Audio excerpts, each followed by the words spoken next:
Kann ich NetSuite als Buchhaltungssoftware in Deutschland einsetzen? Ich bin Inga von S&S Software Partner und wir haben heute mit Kerstin Fischer von unserem Kooperationspartner Altavia eine NetSuite-Expertin zu Gast, die uns diese Frage beantwortet. Hallo Kerstin und hallo Dirk.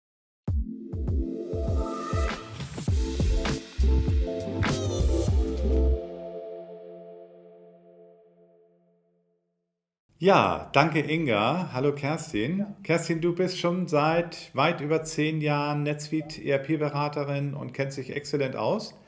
Und du wolltest mir heute dabei helfen, die Frage zu beantworten, ob man NetSuite denn auch für die Buchhaltung in Deutschland einsetzen kann. Das ist so ein bisschen unser Thema. Geht das? Mhm, klar. Ja, das hört sich gut Das an. wird ja ein kurzes Video. Aber vielleicht kannst du auch noch mal ganz kurz so ein bisschen sagen, in welchen Bereichen kann ich NetSuite in der Buchhaltung einsetzen? Wo spielt es seine Stärken am besten aus? Also Ja. NetSuite und Buchhaltung würde ich jetzt gar nicht primär im ersten Hm. Schritt zusammenbringen. Nicht? Würde ich nicht sagen, NetSuite ist nicht ein Hm. Buchhaltungssystem. NetSuite ist ein ERP-System, was weitaus mehr kann als nur Buchhaltung. Buchhaltung ist halt Ja. eine Funktionalität, die halt integriert ist mit vielen anderen Funktionen, und das ist eigentlich auch der große Hm. Vorteil. Also wenn ich als Firma darüber nachdenke, ein integriertes System über verschiedene Bereiche, wie zum Beispiel Buchhaltung, Hm. Controlling, Materialwirtschaft, Personalwesen und so weiter zu nutzen, Hm. dann ist NetSuite durchaus es wert, Hm. angeschaut zu werden, weil es Hm. halt eine Cloud-Software ist. Und ich denke, wir werden jetzt ja auch noch mal im Detail drüber reden, warum das möglicherweise interessant sein könnte, sich damit Ja, auseinanderzusetzen. ne, genau. Und, aber der Buchhalter interessiert sich ja, ne, der freut sich zwar, wenn seine Kollegen im Lager und so alle glücklich sind, aber der interessiert sich natürlich für so eine Mhm. Frage, ne, kann NetSuite HGB, Mhm. ja, so als Beispiel, weil wir kennen ja auch viele angelsächsische Ja, Systeme, die klar. scheitern schon an unseren HGB-Standards. Und das wäre ja so eine typische Frage, Mhm. wie geht NetSuite mit HGB oder vielleicht auch mit Datev um? Mhm. Okay, also das ist im Prinzip eine relativ Hm? einfache Frage. Also die kann man einfach beantworten. NetSuite ist in der Lage, mit unterschiedlichen Ja. Rechnungslegungsstandards umgehen zu können. Ja, Rechnung HGB ist halt der lokale Standard, Hm? den wir in Deutschland benutzen, dem jedes Unternehmen in Deutschland halt folgen muss. Und wenn ich als deutsches Unternehmen halt NetSuite benutze, kann ich natürlich dem Hm. HGB-Standard folgen. So, jetzt muss man dazu wissen, NetSuite ist eine Standardsoftware, und eine Standardsoftware heißt halt, kommt mit einem Standard, der es erlaubt, so angepasst zu werden, dass ich den lokalen Vorschriften Ja. genügen kann. Also in der deutschen Buchhaltung in Ja. dem HGB. Und Wenn ich aber zum Beispiel Teil eines großen hm. Unternehmens bin, das international tätig ist, also entweder aus deutscher Sicht oder die deutschen Unternehmen, das deutsche Hm. Unternehmen ist Teil eines Konzerns im internationalen Umfeld, ist NetSuite auch in der Lage, unterschiedliche Rechnungslegungsstandards parallel abbilden zu können.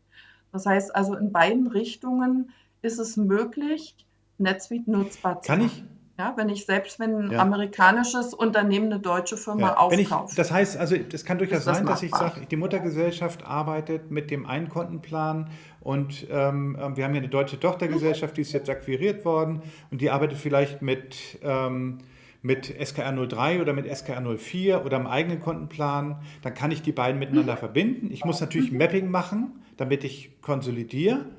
Aber mhm. das macht überhaupt gar kein Problem. Die sind sozusagen auf der gleichen NetSuite-Instanz. Sind sie dann auch auf der gleichen NetSuite-Instanz oder wie trenne ich das? Die sind auf der gleichen Ja, NetSuite-Instanz. Das heißt, ich habe einen Kontenplan, den ich über das gesamte System ja, nutzen kann. Und diesen Kontenplan kann man im Prinzip in verschiedenen Arten äh, mappen, ja, wie du das jetzt genannt hast. Ja, das gibt im Prinzip Möglichkeiten, dass ich sagen kann, eine amerikanische Kontonummer, eine amerikanische Kontenbezeichnung ja. wird übersetzt. Das ist sozusagen die Lokalisierung des Kontenplans. Ich kann aber auch spezielle zusätzliche Konten speziell Hm, für hm, einzelne Firmen anlegen. Wenn ich die halt, was weiß ich, ein hm, GWG werde ich nur in hm. Deutschland brauchen. Das werde ich in den USA nicht brauchen, weil es da gibt sowas Ja, überhaupt nicht. Ja, da würde kein Mensch auf die Idee kommen, ein hm, GWG-Konto ja, anlegen zu wollen. was wir standardmäßig im Ja, HGB du sprichst brauchen. jetzt gerade das Thema Lokalisierung an. Wir beide arbeiten ja gar nicht so Mhm. gerne mit der Standardlokalisierung, sondern arbeiten mit einer eigenen Lokalisierung für Deutschland. Ähm, Kannst du vielleicht mal ganz kurz sagen, also A, kann die auch solche Themen wie DATEV, Umsatzsteuer, GDPDU und eventuell auch, was macht die aus, was macht die besonders? Okay, Hm. also ich habe ja vorhin schon gesagt, NetSuite ist Ja. eine Standardsoftware. Ja, die ist nicht speziell für ein Land ausgerichtet. So, und was ich dann natürlich machen muss, ist einerseits, ich muss die Software so einrichten, dass sie mit meinen Geschäftsprozessen Hm. zusammenpasst und ich muss sie so anpassen, dass sie den lokalen Anforderungen entspricht. So, lokale Anforderungen sind teilweise rechtlich gegebene Anforderungen, wie zum Beispiel, du hast Hm. gerade GDPDU angesprochen. Ja, Grundsätze der ordnungsgemäßen Buchführung müssen Ja. sichergestellt werden. NetSuite ist eine zertifizierte Software. Ja, die ist von Wirtschaftsprüfern abgenommen worden in Deutschland, hat ein Zertifikat, das sie erlaubt, einen Abschluss, also die Buchhaltung zu führen und einen Abschluss nach deutschem Ja. Recht und Gesetz vornehmen zu können. Und das muss ich natürlich einrichten. So, um deine Frage zu beantworten, es gibt bestimmte Dinge, die werden im NetSuite-Standard mit Hm. ausgeliefert, zum Beispiel die Umsatzsteuerbehandlung, die Hm. Umsatzsteuervoranmeldung, die Umsatzsteuerverprobung. Das wird Hm. mit ausgeliefert. GDPDU, also ähm, steuerlich notwendige Hm. Dateien können erstellt werden Hm. in diesem Format. Das ist Hm. NetSuite Standard. Jetzt gibt es bestimmte Funktionalitäten, die halt nicht im Standard abgebildet Hm. werden können. Und die sind durch die Altavia zum Beispiel Hm. entwickelt worden in bestimmten Formaten und die können über einen Bundle eingespielt werden Ja. und eingerichtet werden. Ja, dazu gehören zum Beispiel bestimmte Anpassungen für das Hm. HGB-Layout der Bilanz und der Hm. Gewinn- und Verlustrechnung oder die Mehrwertsteuerrückrechnung. Ja, das sind bestimmte Themenbereiche, die halt in NetSuite gar nicht oder nur teilweise abgebildet werden.